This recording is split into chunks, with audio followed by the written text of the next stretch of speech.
Hi, everyone. A very warm welcome to this session of Let Us Talk It webinars.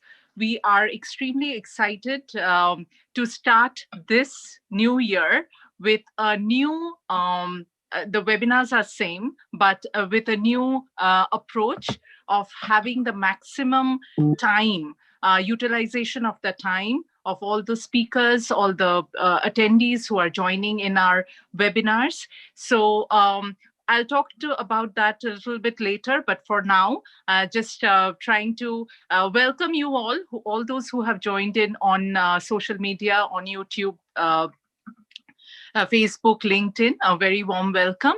And we have for 1 hour, we have 3 webinars zipped in. So it's all technical. And if you have joined in, please let your colleagues, family members, or anyone who you know would be helped, please let them join, send them the link. And it as we are trying to help the community to make a more informed and enhanced community, you can also join hands and do your bit as well. So with that, we begin our Let Us Talk It webinar. First, we have 3 webinars or 3 topics that will be discussed in one day and 1 hour. So our first topic would be the cloud native versus traditional applications of the future for banking and financial services sector. And our next topic would be overview of AI and machine learning. Learn the basics behind artificial intelligence, machine learning, deep learning, and neural network. And our third one would be digital transformation, configuring your organization to take full advantage of digital innovation. So those are the 3 topics of today. We give each speaker 20 minutes of time initially. And so after this listening, you can give your feedback in our Let Us Talk It website. And the speaker whose topic you feel needs more elaboration, you get connected, please do send us in that feedback, or you can email us at webinar@letustalkit.com and let us know about your thoughts, your feedback, and we assure you we'll bring back that speaker, that topic for you for full 1 hour in our next session. And this is our pilot webinar for today. So calling it Zipinar, giving it a new term, new thought, new dream for 2021. Hope it will work out. And having said that, we go for our first speaker. With us, we have Vinay Rajagopal, who brings in 17 plus years of experience in enabling partner ecosystem to adopt new age technologies, practices, and solutions to embrace digital transformation initiatives, modernize and optimize platform delivery, and a lot of technical terms, which I'm not going into, and I'll leave it to him to explain. But what I love about his profile, yeah, and I'm sure you love it too, is that he holds 3 granted patents and 2 published files, Blackboard certified product management professional, management from London School of Economics and Political Science, design thinking from Emeritus MIT, Executive Education, Strategy and Leadership from Jack Welch Management Institute, and engineering from BTU, and is currently pursuing his master's in AI. That was a lot to even talk. I'm just wondering how he managed acquiring all those knowledge. And he is also a member of the Artificial Intelligence Workgroup's core team at World Economic Forum Center for the Fourth Industrial Revolution, a volunteer for community-driven development initiatives through Rotary Club, and a weekend author. That's about it. Thank you so much, Vinay, for joining, being our first speaker for our Zipinar, and over to you. Thanks, Julian. I think that was a very kind, very warm welcome, as well as a brief introduction. I'm glad you pulled off all the educational, academic, portions that I had briefed out, which is very good. Thanks again. Let me get started. I'll share my screen and just let me know if it's all fine. There you go. You guys see the screen okay? Yes, perfect.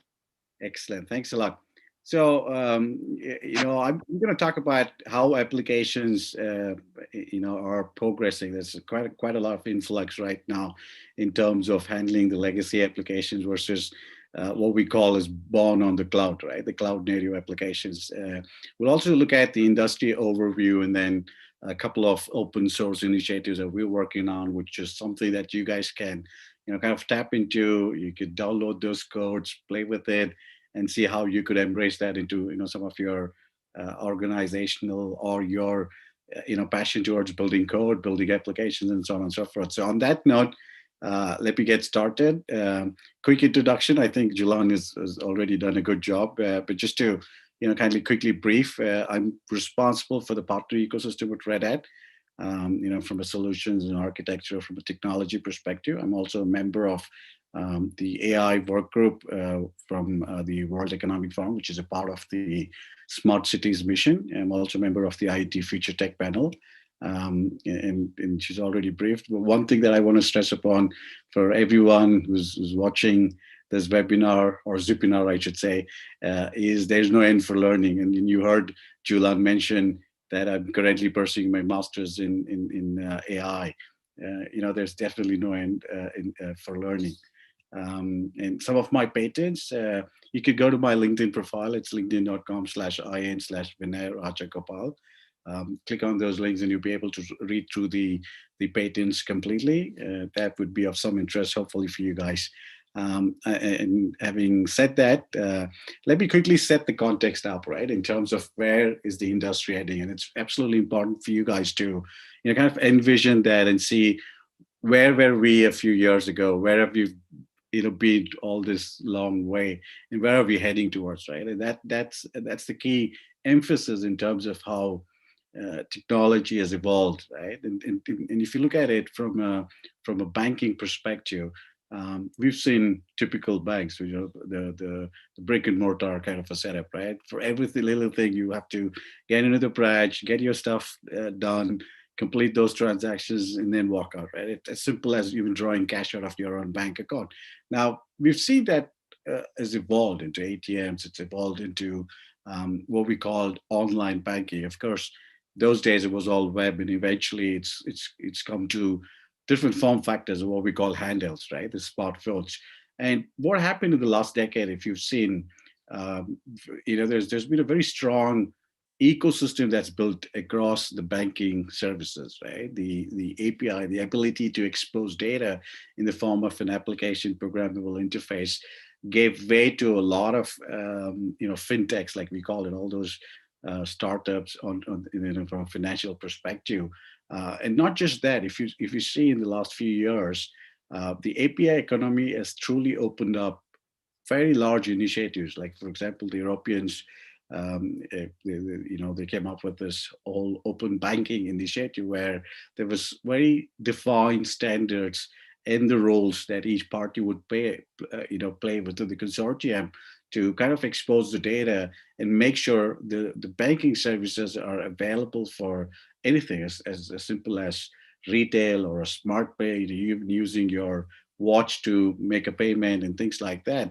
That kind of truly led in terms of embracing what we call a circular ecosystem, all the partners, the business to business consumers, and then finally exposing it to the end customer, right? So bank being process oriented, which is what it has always been, even now for that matter, became more flexible, more customer centric, and the fact that there were several other services which was able to tap into what bank had to offer, and that led, like I said, to a lot of fintech ecosystem. And remember, as in when the data got exposed, again, the European countries came up with this regulatory emphasis in terms of protecting the data, right? It could be personal data, it could be sensitive data, and that's how it led to GDPR. And of course, the general data protection regulation that the European Union brought in was also embraced from various parts of the world. California was a state to follow that, right, with CCPA, California Consumer Privacy Act, and of course.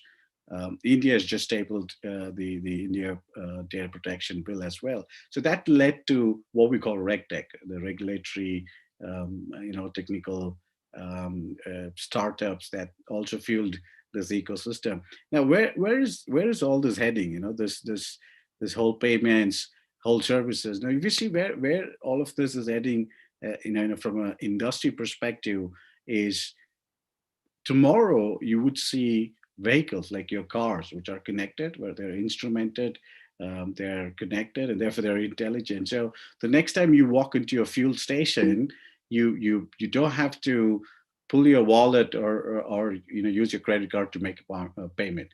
Your car will be instrumented to an extent where it would then pay for your gas station wherever you're filling, right?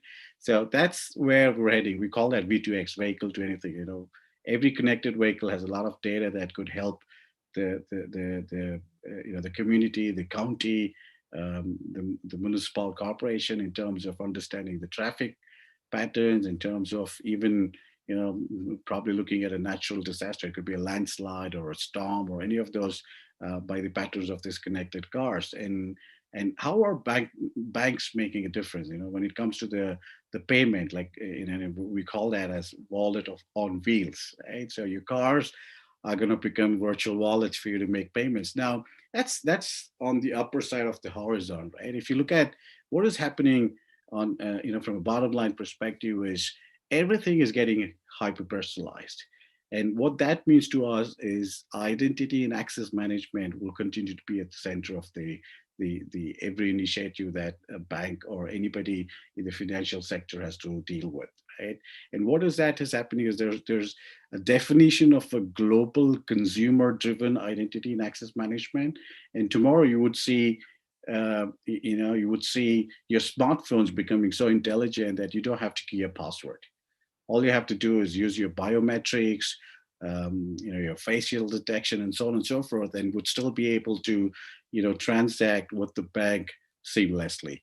With protocols like FIDO, where organizations like Samsung is already working on the betas to implement that on their smartphone. So you would see identity, you would see wallet on the wheels, everything embracing what we call the future of a bank, right? And if you see, if I have to take my own personal example, during COVID, I had to apply for a home loan, a mortgage, and everything happened virtually, right from my application to the approvals, the sanction, and so on and so forth. Everything happened, virtually. So that's where everything's heading. It's evolved from being a product position to customer centric to now what we call the things, the connected things. Now you call it neobanks, you call it virtual banks, you call it digital bank. End of the day, bank as a service is potentially possible. So that's a quick overview in terms of where is the industry heading, and for any industry or any digital transformation initiative, it's absolutely important for us to understand how are the systems of engagement, the applications, which are the heart of all these transactions, are evolving, right? And if you see, from being what was very siloed and in a monolithic architecture, which is a client server based architecture, and very product centric, right? And this is how you have to do, this is how your workflow is, this is what the process that's tied to this application. Those were the traditional aspects of the application, the way it's developed, the way it's packaged, the way it's deployed, right? Everything underneath the application, which is your infrastructure. Where is that heading? And we see a lot of new age workloads, right, which are very dynamic in nature. It's driven through a partner ecosystem, the ability to tap into niche players. Like, for example, you have an application, you want to push a notification, you would probably go to Twilio or any of those SMS services that you don't have to really worry about how do I set up an SMSE gateway? How do I send this notification onto a smartphone? But you would have services which have built their niche into that. They've abstracted everything and given you just a couple of calls, couple of codes in your application. You could then, send a very customer centric, highly personalized notification to your customers. So that's where we're heading. And this infrastructure, can be on cloud, can be, which is like a public kind of a setup, or can be on prem, which is a private setup. But where are they, kind of truly coming together as a hybrid scenario, right? But there are workloads that you want to ensure is protected and stays within your data centers and so on and so forth. And there are new age workloads that you're happy to, kind of embrace the public cloud from a cost and economic perspective, right? The total cost of ownership as such. And what we're seeing is truly hybrid, truly dynamic, and very ecosystem driven. That's where everything is heading, right? One that was architected for transaction, now there's speed, agility, and resilience that is required to ensure customer experience is at the center of everything that you would do. Now, having said that, we've seen cloud-driven technologies and processes definitely improve efficiency, agility, and you go to market. And at the same time, if there are too many customers, how do I scale? Can I scale vertically? Can I scale horizontally? All that potential is possible. We see 71% of CIOs say that is their topmost priority for their enterprises, right? And you also know that there are legacy applications that you'll have to do with, right? And before we get there, we also see that there's about 70% of organizations which are running, 3 or more containerized applications in production by 2023. That's huge thing. So there are people, as a part of their digital transformation initiative, are already adopting the containerized workload. But there's always this challenge of two worlds, right? There is innovation that is happening, from a cloud native applications, cloud native technology perspective, which definitely gives you speed, gives you your CI/CD and DevOps pipeline, continuous integration, continuous deployment, very optimized, gives you, the left shift in terms of the code coverage. But you also understand there are a lot of traditional applications which still exist within your data center, right? Which is very tightly coupled to the architecture. Sometimes it uses some of the acceleration that is driven out of the hardware, which is again very tightly coupled, right? Quite slow, takes a lot of time in terms of building new features, making changes, and so on and so forth. And it gets very difficult to build that visibility. And without visibility, you will not be able to maintain the desired state. What that means is you don't have much of a control on that whole system of record and engagement, right? And that means you are not really qualifying the automation. And automation definitely leads to unlocking the investment, the resources, and the time that's required for you and your organization to truly go towards something that's not repeatable, right? That's something that would then bring in an innovation culture within the organization. Those are very, very key. And what that means for an organization is that application modernization and adoption of cloud native technologies are an imperative. Definitely, COVID has been one prime factor that has kind of accelerated this whole digital transformation journey.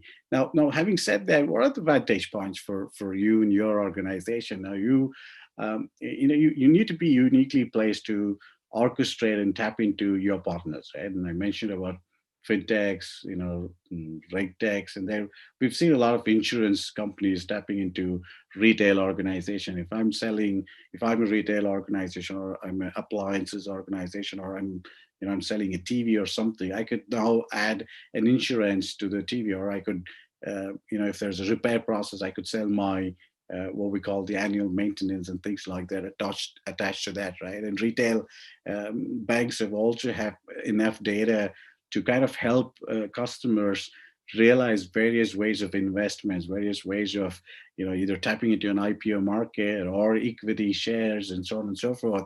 So there's potential possibility for you to orchestrate, and there's a need of building a circular partner ecosystem. And you all will be best positioned to do that only when you have the ability in your IT is flexible enough to take that forward. Now, not just that, you have to maintain that relationship, right? And that's only possible when you kind of integrate the core capabilities of your offering as a bank plus the partner solutions, right? And that's where you're driving new experiences for your customers. And today, I can log into my banking application and book a flight ticket, even book a movie ticket. I could go to the theater close by and experience some of those. Of course, COVID has kind of mellowed down those experiences. Now, not just that, if you see what are those new age workloads, right? I didn't mention about a few at the beginning from an industry perspective, but I do see a lot of conversational bots. What the bots that I don't have to really call the customer care and get my queries answered. I could just chat with the bot and get my answers all at the click, and a few text messages exchanged with the smartphone. So there's a need to be frictionless. There's a need to onboard customers seamlessly, be it your KYC, be it your wallets on the things, be it the customer centric identity and access management that I spoke about. And we've seen tremendous growth from peer to peer lending, right? Smart payments and so on and so forth, which is truly leading and giving banks a vantage point. And those are extremely important. We're bringing in orchestration, we're personalizing it, we're giving new experiences, and all of that driven out of cognitive AI, machine learning. I'm sure Karan would emphasize much more of that in the subsequent webinar. So how do I translate this into from a digital transformation perspective? We see about 96% of companies have already, in one or the other way, in some of the other form, have started their digital transformation journey. There is a definite intent and an initiative that's already been embarked. We're seeing about 49% of CIOs report that their enterprises have already changed their business models, or at least they're in the process of changing. And once you understand the new business models, once you understand engaging customers and delivering tangible outcomes in the form of customer value, you would then realize that it's digital technology and the whole total cost of ownership and the investment would actually turn out to be 10 times cheaper, because you're truly helping your customers derive the true experience. And that kind of stands out as a vantage point for the organization. Now, having said that, how is this whole thing coming together, right? How are organizations really becoming digital leaders, and how banks especially, right? So where do we start? So if we have to break that up into different ways, we call that the underlying infrastructure, which is where everything is hosted, and like I emphasized at the beginning, it's all hybrid, right? And applications which have been monolithic, which had client server kind of architecture, now breaking into microservices, so that each service is independent unit by itself, and there's not much of dependencies between services, so that they can all operate asynchronously and give you that scale, performance, speed, everything that you require. And from a processes perspective, we're not looking at where we're building a feature for 6 months and then we take to the market and realize it's not helping our customers. It has to be very agile. It has to have a CI/CD strategy, the continuous integration, continuous deployment strategy, to truly build a cloud native DevOps cycle. And those are some of the very important key imperatives, which are definitely a top priorities for the banks and the organizations to kind of embark on the digital transformation initiative and truly evolve as a digital leader. Now, I want to quickly, and I understand the audiences would be interested in realizing, how do I make this happen? All good about webinars to know where the industry is heading, what everyone should be doing, but how do I really go about doing it? That's a very key important emphasis, right? So what I've done is I've kind of put together a very nice architecture that kind of gives you a recommended path.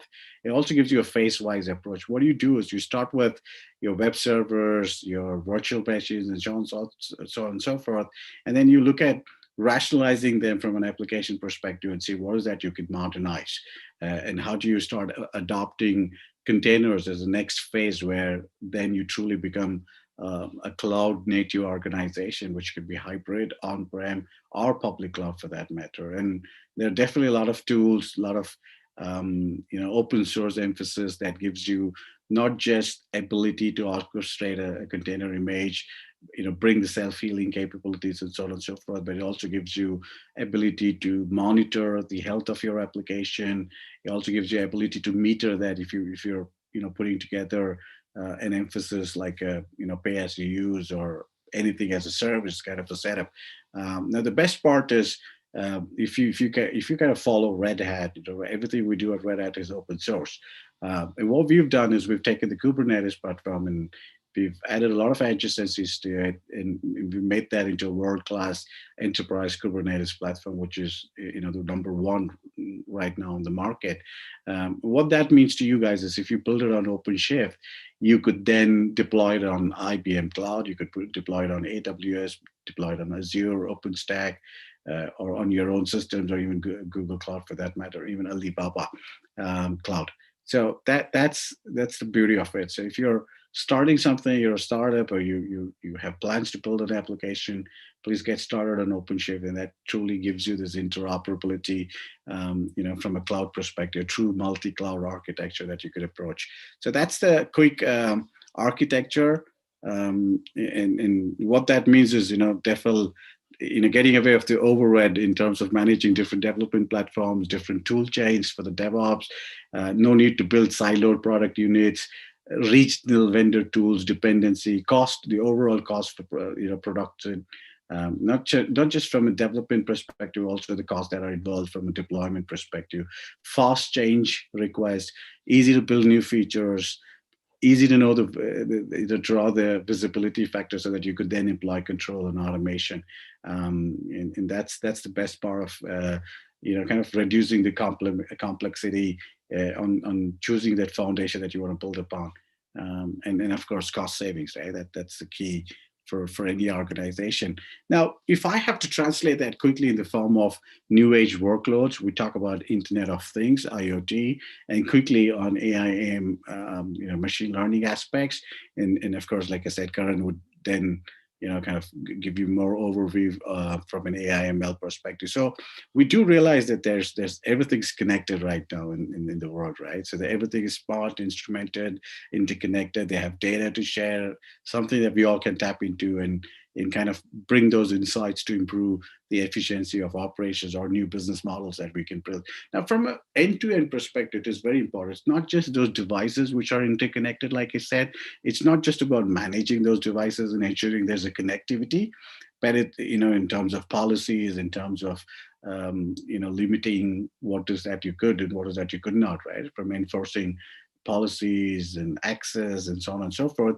It's also important for you to kind of run that analytics at the edge, which is a need to be very low latency, right? If you look at 5G, the ultra low latency emphasis of 5G, that's possible. For example, if you let's say you're driving a driverless car, and if you apply brakes, you see an object right in front of you, and you apply brakes. Imagine taking that data to the cloud, computing that data, processing that data, and then giving an instruction to apply the brakes. By the time you apply the brakes, you probably would have hit the object in front of you. So there's a need for you to build that compute layer, build that analytics, build that machine learning, even at the edge, right? And then take all that which is not required at a real-time basis to the cloud. So it's always important for you to not just look at device management and connectivity, but also your ability to process at the edge and apply those insights. Now, for anybody for that matter, from an IoT perspective, right? You could bank using your watch, your smartwatch, or whatever it is. There's a need for you to also to integrate with various other applications, like your MES, your CRM, and so on and so forth. Therefore, there's also need of business and application integration, and not to forget the data privacy, the data security, or all the compliance that are regulatory requirements. You're bound to ensure compliance, from the law of lands perspective, right? So if I can break that up from an architecture perspective, you have various devices that are instrumented.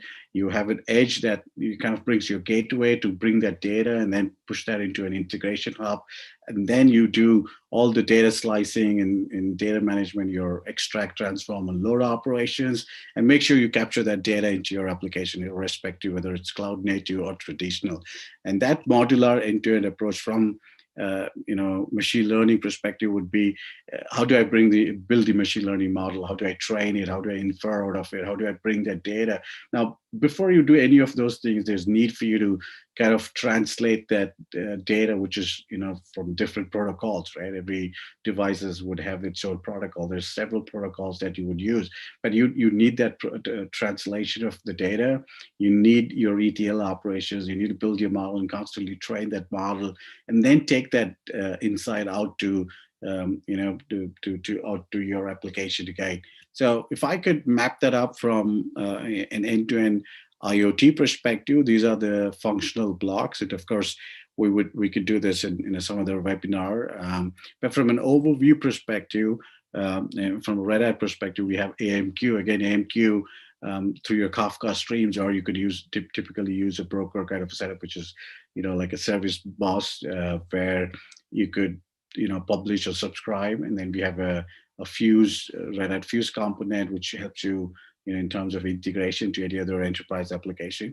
We also have 3-scale API management, which is gives you ability to expose data through APIs. You can also limit the API. You can authorize API keys. You can kind of limit the number of API calls and so on and so forth. You could throttle all of that. And one more important piece that I'd like to emphasize is your Red Hat Decision Manager. Now, there is a need for you to decouple the business logic from the codes. For example, if you have something like a logic that is coded, right, you'll have to go to your code and change every time. But if I kind of decouple that and put it into a rules engine, I could typically change just the rules and then set up multiple rules so that the code can then fall back onto a rules engine and then make that appropriate decision. What that means is it's flexible. It's easy for your business analyst to make any changes from a decision making perspective. For example, if I'm a premium customer for the bank and I would there's special interest rate for me for my mortgage, then the moment I seek for an application or I submit my loan application, it automatically looks through the rules engine and just detects that I'm a wealth management premium customer, and then automatically gives me a pre-approved rate of interest. So all of this again is built on you could use OpenShift to build all of this. All of these are open source components. You could Google all of this, go to Red Hat, go to GitHub, Red Hat handles, download them and play with them, use them in building your own applications and so on and so forth. So to kind of summarize this, could be a virtual machine. Interrupt, Vinay. I hate to do it, but we just want if you could wrap up. Yeah, yeah. Sounds good. Yeah, thanks for that quick info. I was waiting for that, Juliet. I want to keep that not open, closed, and people coming back and asking where is Vinay. So that's how you have to leave it. Sounds good. Sounds good. So we're all good. We've got others lined up. It's great. I will quickly touch upon the Open Data Hub initiative. You could access that through opendatahub.io. That's a toolkit that we've kind of put together all of the open source stuff that you can quickly adopt into your AI ML initiatives. I'm sure Karan's going to deep dive more into AI ML overview. So that's it for us for now. Go there and truly help yourself to architect for disruption. And some call for action quickly before I wrap that up. I've got links out here that you could go use all our interactive tutorials that you could try and play, get your hands on it, and start building those applications of the future. And I'm, like I said, I'm also responsible for the partner ecosystem. So if any of you guys are interested in knowing the partner program of Red Hat, drop me a note and I'll be happy to talk to you. Thanks, Dulan. Over to you. Yeah, amazing presentation, Vinay. It was awesome. Thank you so much. Thanks, Rainey. Have a good day, guys. Thank you. Thank you. And we'll definitely have you for a full 1 hour webinar. And we would like to hear from you, audience, attendees. If you have question, please put it in the chat. We can get it, we can send it over to Vinay. Any particular question that you have, but we have to go to our next speaker. And our next topic for today is overview of